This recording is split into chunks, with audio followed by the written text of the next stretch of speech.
Bienvenue à cette présentation que nous allons vous faire moi-même, Sylvain et Clément sur les US Primer on Seasonality dans le cadre du cours AFIB 2015 encadré par Monsieur Daniel Aidan.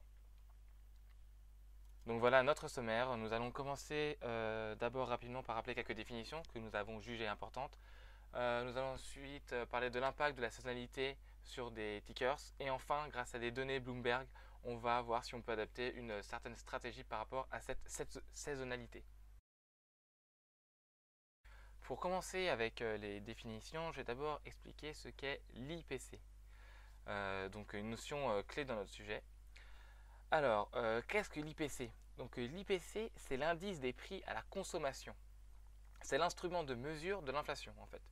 Il permet d'estimer entre deux périodes données la variation moyenne des prix des produits consommés par les ménages. C'est une mesure synthétique de l'évolution des prix des produits à qualité constante. Il est publié chaque mois dans le journal officiel. On peut donc se demander quels sont les éléments qui constituent ce panier. Dans un premier temps, il y a le logement. Il y a aussi l'achat d'automobiles, les vêtements par exemple. On peut aussi citer l'achat de soucoupes volantes. C'est un mauvais exemple, mais plus concrètement, il y a aussi tout ce qui est l'achat et la fournition d'énergie dans les ménages. En deuxième temps, on peut se demander qu'est-ce que la saisonnalité. En fait, la saisonnalité, c'est assez simple.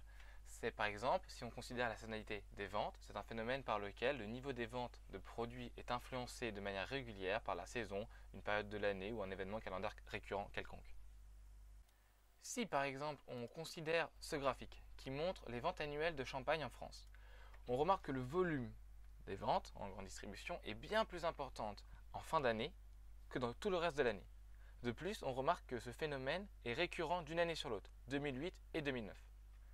On peut donc dire qu'il y a saisonnalité des ventes de champagne en France. On peut donc se demander comment la saisonnalité se propage aux TIPS. Tout d'abord, il faut dire que l'inflation est directement liée à l'IPC. Le taux d'inflation correspond au pourcentage d'augmentation de l'IPC. Voyons l'impact de la saisonnalité sur les US Linkers, autrement dit les TIPS.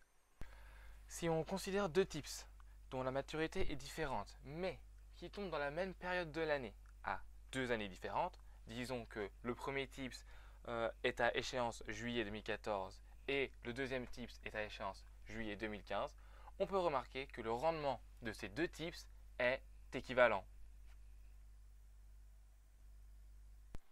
Par contre, dans un second temps, on peut considérer que le rendement d'un TIPS dont la maturité T1 se situe en période de pic saisonnier sera inférieur à un rendement d'un TIPS dont la période est hors pic saisonnier.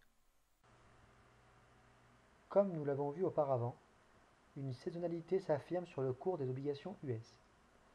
Les investisseurs peuvent en profiter en allouant une partie de leur portefeuille sur cette stratégie, consistant à investir sur des obligations entre mai et novembre, puis réduire cette allocation en novembre au profit des actions. Nous voyons nettement cet effet sur le graphe du CPI US où en 2011, cet effet est vérifié empiriquement. Toutefois, la saisonnalité est instable et cela suppose des stratégies de couverture coûteuses, comme on peut le voir en 2008, à la suite de la crise des subprimes, et en 2009, où la reprise de la consommation s'est faite à contretemps. Un événement sur les marchés peut modifier considérablement cette saisonnalité.